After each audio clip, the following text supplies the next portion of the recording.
Okay, is it an unreasonable question to contemplate the formal, or at least informal, charging of President Barack Obama with accessory to murder? This morning I wake up to the Florida rampage. 50 dead they're reporting now, a few hours after it. That many, 55 maybe injured. San Bernardino, Fort, which we had at one of our military bases where the soldiers are not allowed to carry weapons. Some murdered by a major, a Muslim major, knowing these things are going to happen. Why? How do we know that? Well, we can have history and trend lines. That's basically enough right there. And polling in percentages, the amount of people in America who are Muslim who express support for violence against the infidels, which is us.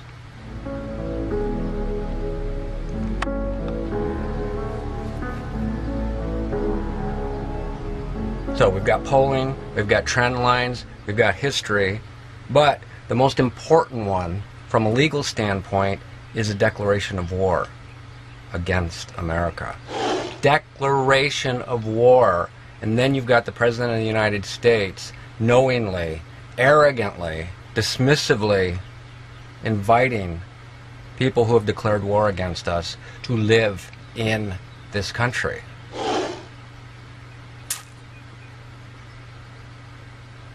I'm sorry, but it's either insane or traitorous. You know, you hate your country, you're trying to destroy it, or you're insane. And somewhere in there, evil fits in. Not just Barack Obama, by the way. 100% of the Democratic Party in D.C., senators, congressmen, Harry Reid, Nancy Pelosi, Hillary Clinton, Charles Schumer, wherever you go, you've got to rake them all in because they're all for this inviting of declared enemies. Even though you know from the Quran that Muslims are given the task in their religion to kill people. And that's been there for 1,400 years. They invaded Europe, they invaded North Africa, they invaded Israel. They just basically can't get along with anybody on the planet, and that goes through right now into the 21st century. So you've got their obligation as faithful Muslims to kill or convert. But more recently, numerous times, you have sworn declarations of war against the United States, against European countries as well. To then go out and invite adherents of that religion into the country is dumb. And it might be accessory to murder. It just might be, legally. I didn't mention the Republicans. Pretty sure you've got to scoop about 90 or 95% of the Republicans into the mix of people either naively or knowingly inviting the enemies of America to live amongst our citizens. Look, I don't even really care about this life that much. I'm not sitting here pleading for, I don't like pain. And I'm a big baby about it. But I don't mind dying. Because it's not that I'm brave or anything, it's just that I've seen enough here. And I've been through enough. And I've made enough mistakes. And except for the fact that history and current events are getting exciting. History, the more you learn. Current events are getting exciting. Bible prophecies being fulfilled before my eyes. Which is fun. I don't really care if I go on living. Of course, I don't know what's immediately on the other side, so maybe this is better.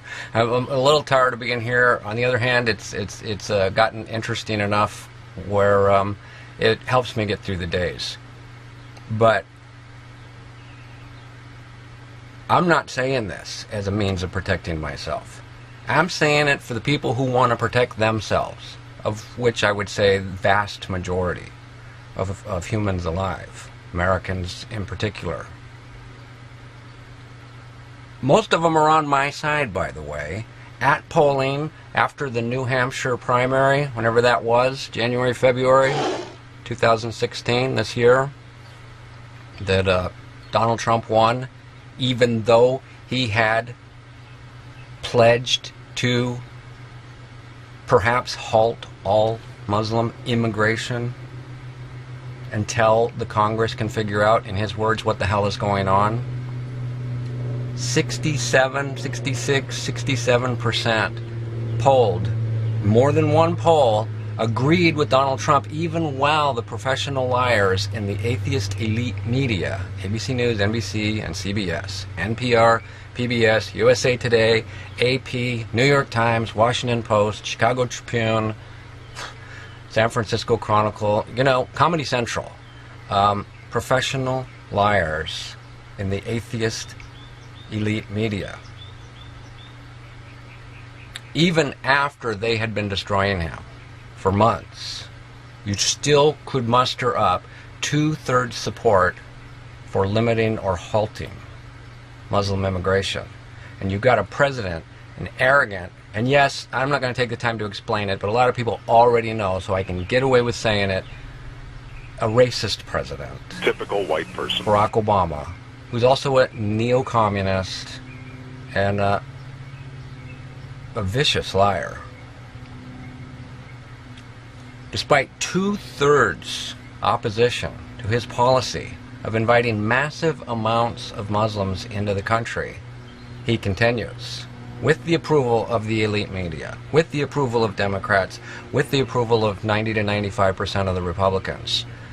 Not just some Muslims, by the way. When you got the Syrian refugee crisis, it's down to a number of about 99% of the people brought into America are Muslim, to 1% being Christian, even though there are more Christians over there that would like to be rescued. So you get to begin asking yourself, what the hell is this guy thinking anyway? Says that his favorite sound in all of the world is the Muslim, really kind of eerie call to prayer. How long could somebody listen to that to the point of ending up calling it your favorite sound in the world? I mean, I could only stand hearing it about halfway through the first time. He calls himself a Christian, but he does not behave like any Christian I've ever met. And I've met a lot of Christians. Bunches. Been to tons of church services, and Bible studies, and many other things. It's very, I would say, reasonable to submit that Barack Obama is not a Christian at all, and either is a Muslim or has sympathies with Islam.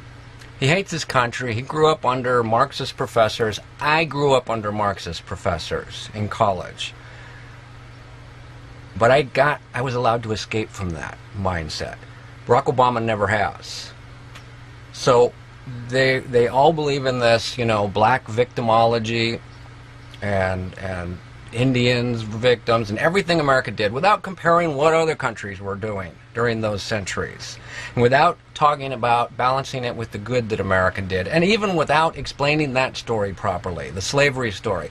They'll never tell you in a public school that blacks owned slaves in America. The number I saw was 3,000 slave owners. The very first legally declared slave in the United States of America was owned by a black man. Cool, huh?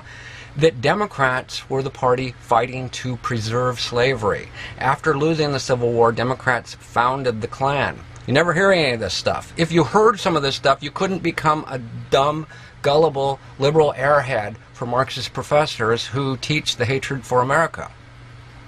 Anyway, enough defining Barack Obama for now. I'm indicting him, informally indicting him, the Democratic Party, most of the Republican Party, and obviously ABC News, NBC, and CBS, who are the main players that reach 30 million audience a day. They have the power to sway the national conversation, and they are our national preachers and teachers, moralizers, judges. Whether they come out and say it or not, they're the ones that make everything twirl and swirl around. You add in NPR's 20 million, now you got a 50 million same thinking block reaching the masses. And they belong on the indictment list too.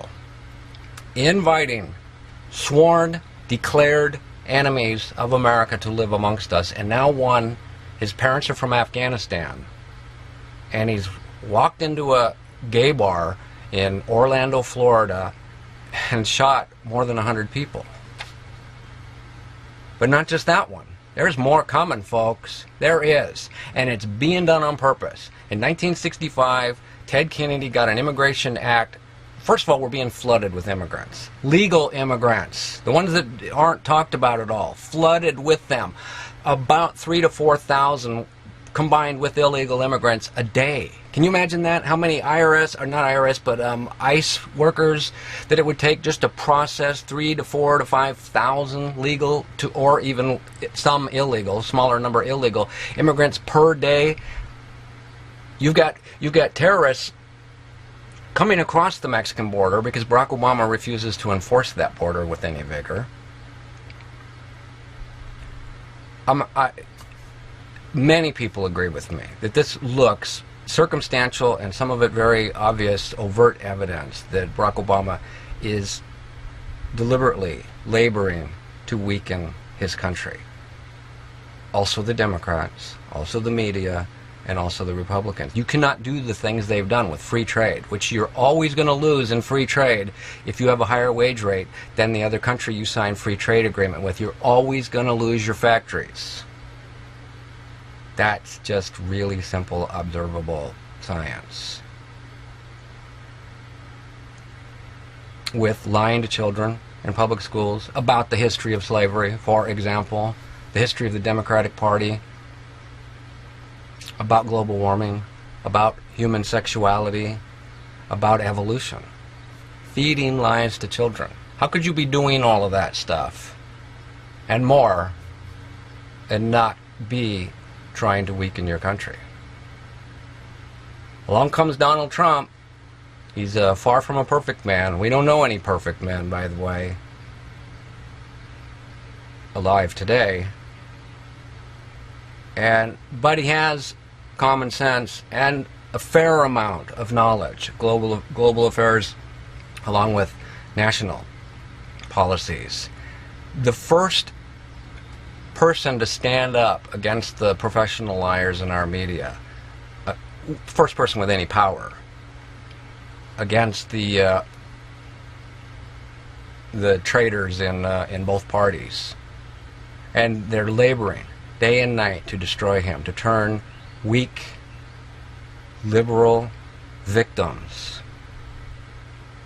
brainwashed people against this man in a desperate attempt to keep him from attaining power. That's on the other side. A man that's actually saying let's limit or actually halt all Muslim immigration for a time.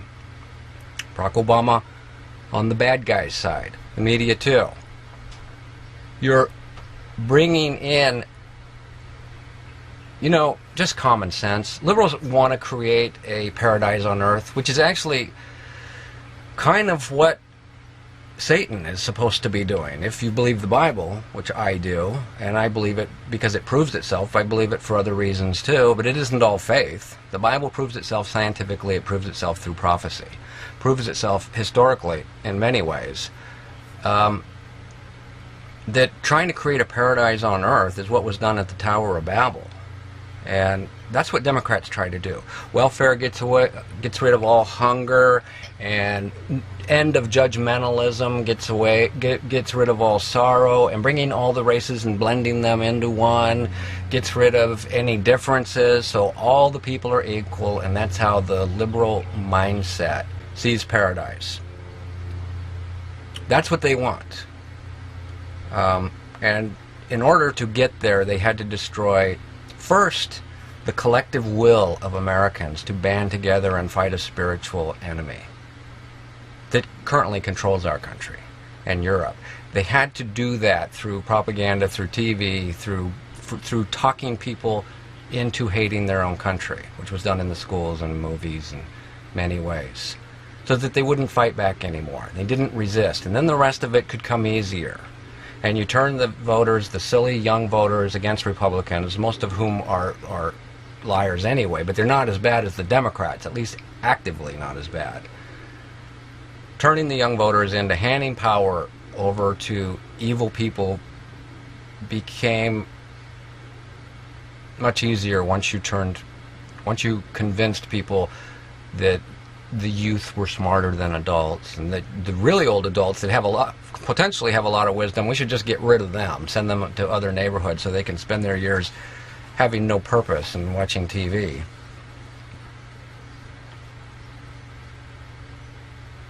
Then you could get somebody like Barack Obama elected. A thieving, neo-communist, God-mocking, control freak, and racist liar. Barack Obama. And I would say an accessory to murder. There it is. Barack Obama, an accessory to murder, as with the Democrats and the others I keep mentioning. Or really, what's the one way of getting out of a murder conviction? Plead insanity? That's a possibility. I'm willing to submit that possibility also to the court.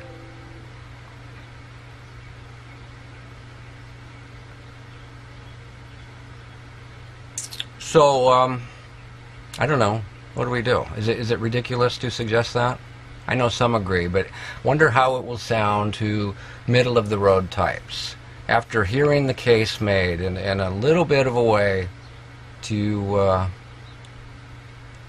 show why it's legally and morally plausible to submit, to suggest that certain people in your country are, by virtue of the power they have to bring enemies of America into the country, then responsible for the people murdered by those enemies of America.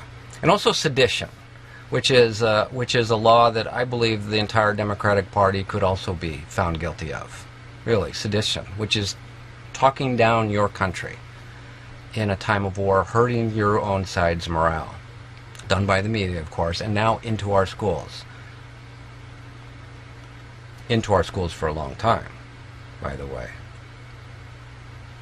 All right, I'm trying to figure out how to wrap this up. See if I need any summation. You know what? I didn't read it. Let me read this.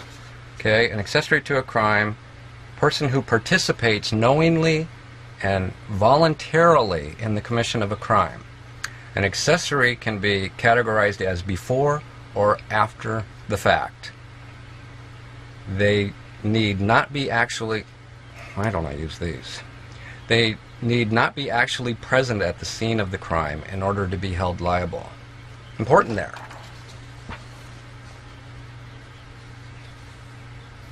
So, that's it.